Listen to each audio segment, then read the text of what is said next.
धमतरी जिला अस्पताल जहां लोगों को इलाज और राहत मिलनी चाहिए, अब खुद परेशानी का कारण बन गया है।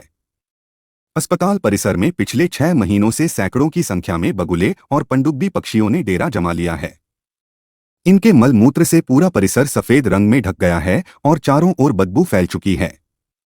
ये नजारा है धमतरी जिला अस्पताल परिसर का। पेड़ों पर बैठे ये बगुले और पनडुब्बी पक्षी अब यहाँ के स्थायी निवासी बन चुके हैं। दिन रात ये पक्षी अपने मल मूत्र से पूरे अस्पताल परिसर को गंदा कर देते हैं।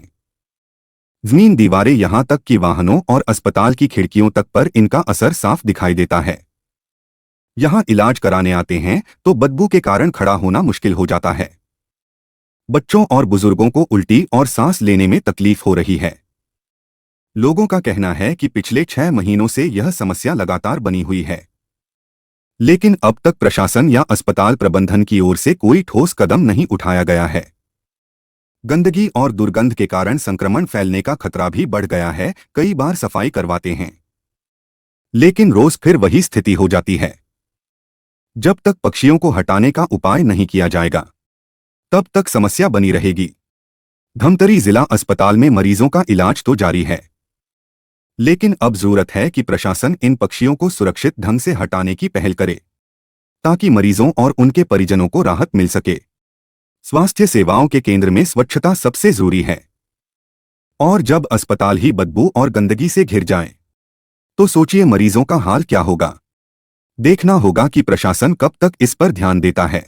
हाँ, ये छत्तीसगढ़ी में बोला जाए कि ये ना पक्षी का नाम कोकड़ा बोलते हैं छत्तीसगढ़ी में। ये अभी अस्पतालों में जो पेड़ हैं उनमें ये क्या अपना डेरा जमाए हुए हैं, तो इनसे जो मल मूत्र जो कर रहे हैं उनसे आसानी बदबू आ रही है, जिससे इन्फेक्शन होने का खतरा है। तो शासन प्रशासन से निवेदन है कि इस चीज को गंभीरता से ध्यान दिया जाए। यहाँ माना जाए धमतरी जिले में कांकेर जिले से, बालोद जिले से और अन्य जिले से भी मरीज यहाँ पे आते हैं। ये जब से बारिश का समय शुरू हुआ है तब से मतलब पक्षियों का बसेरा है, इससे बहुत ज्यादा आसानी बदबू आती है।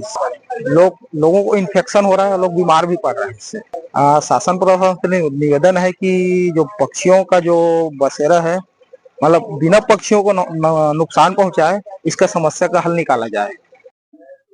ये प्रवासी पक्षी पहली बार अपने जिला अस्पताल परिसर में इस साल उन्होंने घोंसला बनाया, और घोंसले में उनके बच्चे वगैरह अंडे और बच्चे देने का क्रम चल रहा है।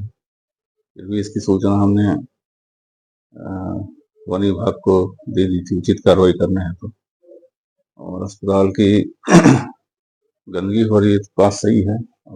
अगले वर्ष इसके लिए विशेष एहतियात हम बरतेंगे, दोबारा से घोंसला वगैरह न बनाए, या पेड़ों की कटाई छटाई करनी हो तो उस संबंध में आवश्यक कार्रवाई की जाएगी।